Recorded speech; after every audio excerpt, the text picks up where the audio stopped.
जय श्री श्याम दोस्तों। आस्तिक कहानियों में आपका स्वागत है। माघ मास महत्तम 10वां अध्याय और 11वां अध्याय। यमदूत कहने लगे कि हे वैश्य, एक बार भी गंगा जी में स्नान करने से मनुष्य सब पापों से छूटकर अत्यंत शुद्ध हो जाता है। जो गंगा जी को दूसरे तीर्थों के समान समझता है वह अवश्य नरक में जाता है। भगवान के चरणों से उत्पन्न हुई गंगा जी के पवित्र जल को श्री शिव जी अपने मस्तक में धारण करते हैं। वह ब्रह्मा जो संदेह रहित प्रकृति से अलग और निर्गुण है, ब्रह्मांड में उसकी समानता किससे हो सकती है। गंगा जी का नाम हजारों योजन दूर से ही लेने वाला नरक में नहीं जाता। इसलिए मनुष्य को अवश्य में गंगा जी में स्नान करना चाहिए। हे वैश्य, जो ब्राह्मण दान लेने का अधिकारी होकर भी दान नहीं लेता, वह आकाश के नक्षत्रों में चंद्रमा के समान है। जो कीचड़ से गऊ को निकालता है, जो रोगी की रक्षा करता है, या जो गौशाला में मरते हैं, वह आकाश में तारागण होते हैं। प्राणायाम करने वाले मनुष्य सदैव उत्तम गति को प्राप्त होते हैं। प्रातः समय स्नान के पश्चात जो 16 प्राणायाम करते हैं वे घोर पापों से बच जाते हैं। जो पराई स्त्री को माता समान मानते हैं वे यम यातना को नहीं भोगते। जो मन से भी कभी पर स्त्री का चिंतन नहीं करता वह दोनों लोकों में अपने अधीन करता है। जो पराये धन को मिट्टी के समान समझता है वह स्वर्ग में जाता है। जिसने क्रोध को जीत लिया मानो उसने स्वर्ग को ही जीत लिया। जो माता पिता की सेवा देव तुल्य करता है वह यम द्वार नहीं देखता, और जो गुरु की सेवा करते हैं वह ब्रह्मलोक को प्राप्त होते हैं। शील की रक्षा करने वाली स्त्री धन्य है।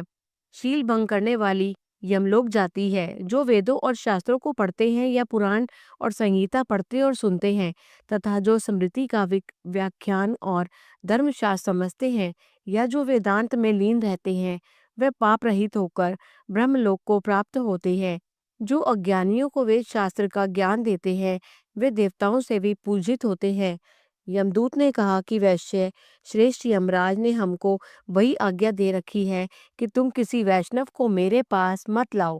हे वैश्य, पापी लोगों को इस संसार रूपी नरक को पार करने के लिए भगवान की भक्ति के सिवाय दूसरा और कोई उपाय नहीं है। भगवान की भक्ति न करने वाला मनुष्य चंडाल के समान समझना चाहिए। भगवान के भक्त अपने माता और पिता दोनों के कुलों को तार देते हैं और उनको नरक में नहीं रहने देते।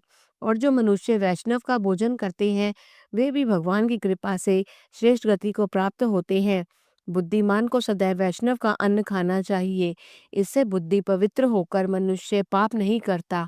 गोविंदाय नमः इस मंत्र का जाप करता हुआ जो मनुष्य मृत्यु को प्राप्त होता है वह परम धाम को प्राप्त होता है। इसमें कोई संदेह नहीं है। जो ओम नमो भगवते वासुदेवाय इस द्वादक्षाक्षर मनमो नारायण इस द्वादक्षर मंत्र और अष्टाक्षर मंत्र का जाप करता है उसके ब्रह्म इत्यादि बड़े पाप नाश हो जाते हैं। बोल श्री कृष्ण भगवान ने की जय। 11वां अध्याय। यमदूत कहने लगा कि हे वैश्य, मनुष्य को सदैव शालिग्राम की शिला में तथा वज्र या कीट चक्र में भगवान वासुदेव का पूजन करना चाहिए, क्योंकि सब पापों का नाश करने वाले, सब पुण्यों को देने वाले तथा मुक्ति प्रदान करने वाला भगवान विष्णु का इसमें निवास होता है। जो मनुष्य शालिग्राम की शिला या हरि चक्र में पूजन करता है वह अनेक मंत्रों का फल प्राप्त कर लेता है। जो फल देवताओं को निर्गुण और ब्रह्म की उपासना में मिलता है वह फल मनुष्य को भगवान शालिग्राम का पूजन करने से यमलोक को नहीं देखना देता। भगवान को लक्ष्मी जी के पास अथवा बैकुंठ में इतना आनंद नहीं आता जितना शालिग्राम की शिला या चक्र में निवास करने में आता है। स्वर्ण कमल युक्त करोड़ों शिवलिंग के पूजन से इतना फल नहीं मिलता जितना एक दिन शालिग्राम के पूजन से मिलता है। भक्ति पूर्वक शालिग्राम का पूजन करने से विष्णु लोक में वास करके मनुष्य चक्रवर्ती होता है। काम, क्रोध, लोभ, मोह, अहंकार से युक्त होकर भी मनुष्य शालिग्राम का पूजन करने से वैकुंठ में प्रवेश करता है। जो सदैव शालिग्राम का पूजन करते हैं वह प्रलय काल तक स्वर्ग में वास करते हैं।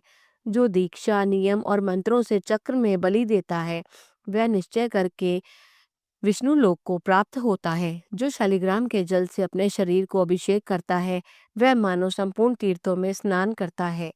गंगा, रेवा, गोदावरी सबका जल शालिग्राम में वास करता है।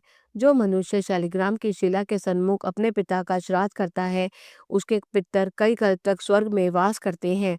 जो लोग नित्य शालिग्राम की शिला का जल पीते हैं, उनके हजारों हजारों बार पंचगव्य पीने से क्या प्रयोजन। यदि शालिग्राम की शिला का जल पिया जाए तो सहस्त्रों तीर्थ करने से क्या लाभ। जहाँ पर शालिग्राम है, वह स्थान ही तीर्थ स्थान के समान ही है। वहां पर किए गए संपूर्ण दान होम करोड़ों गुणों का फल को प्राप्त होता है। जो एक बूंद भी शालिग्राम का जल पीता है, वह माता के स्तनों का दूध पान नहीं करता, अर्थात गर्भाशय में नहीं आता। शालिग्राम शिला में जो कीड़े मकोड़े एक कोस के अनंतर में मरते हैं, वह भी वैकुंठ को प्राप्त होते हैं। जो फल वन में तप करने से प्राप्त होता है, वही फल भगवान को सदैव स्मरण करने से प्राप्त होता है। मोहवश अनेक प्रकार के घोर पाप करने वाला मनुष्य भी भगवान को प्रणाम करने से नरक में नहीं जाता। संसार में जितने तीर्थ और पुण्य स्थान हैं, भगवान को प्रणाम करने से नरक में नहीं जाता।